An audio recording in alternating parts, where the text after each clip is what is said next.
Hello everyone. So friends, OPD में अक्सर इस तरह के पेशेंट्स देखने को मिलते हैं जिनकी लिपिड प्रोफाइल यानी कि कोलेस्ट्रॉल थोड़े बॉर्डरलाइन रेज्ड होते हैं, स्पेशली यंग पेशेंट्स। और ऐसे में उनका मेनली देखा जाए तो एक ही कंसर्न होता है, एक ही मेन क्वेश्चन होता है कि डॉक्टर साहब क्या कोलेस्ट्रॉल की दवाई ज़िंदगी भर खानी पड़ेगी,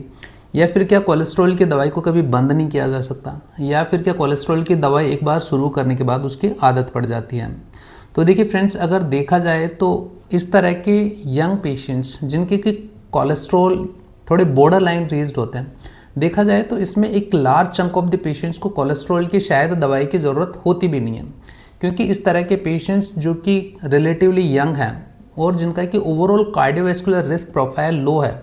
और इस तरह के पेशेंट्स में जो बॉर्डर लाइन रेज्ड कोलेस्ट्रॉल वगैरह होते हैं, कई बार उनको अक्सर जैसे कि डेली लाइफस्टाइल जो होता है, यानी कि daily exercise, balance diet, junk food को अवॉइड करना, वेट रिड्यूस करना, इस तरह के सिंपल लाइफस्टाइल मेजर्स से भी कंट्रोल किया जा सकता है। और इस तरह के पेशेंट्स में हम कोलेस्ट्रॉल रिपीट यानी कि 3 to 6 मंथ्स पे करवा के रीअसेस कर सकते हैं and then we can act accordingly. इसके अलावा देखिए फ्रेंड्स, बहुत सारे पेशेंट्स ऐसे भी हो सकते हैं कि जिनमें शायद दवाई का कोई इंडिकेशन बनता है, और ऐसे में भी सपोज पेशेंट्स में अगर कोलेस्ट्रॉल की मेडिसिन शुरू भी करी जाती है, खासकर उन पेशेंट्स में जो कि रिलेटिवली यंग हैं और जिनका कि ओवरऑल कार्डियोवैस्कुलर रिस्क प्रोफाइल लो है,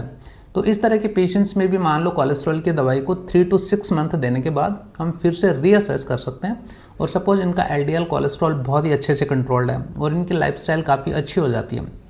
जिसमें कि डेली एक्सरसाइज करना, एक एडिक्वेट बैलेंस डाइट लेना, ये सब कुछ इंक्लूड होता है। तो इस तरह के पेशेंट्स में भी कई बार अंडर मेडिकल सुपरविजन, डॉक्टर के सुपरविजन में दवाई को बंद किया जा सकता है। तो ऐसा नहीं है फ्रेंड्स कि दवाई एक बार शुरू करने के बाद उसकी कोई आदत पड़ जाती है या उसको बंद नहीं किया जा सकता। और देखिए, हमें यहाँ पे ये समझना होगा कि प्रॉब्लम मेडिसिन नहीं है, प्रॉब्लम बीमारी है।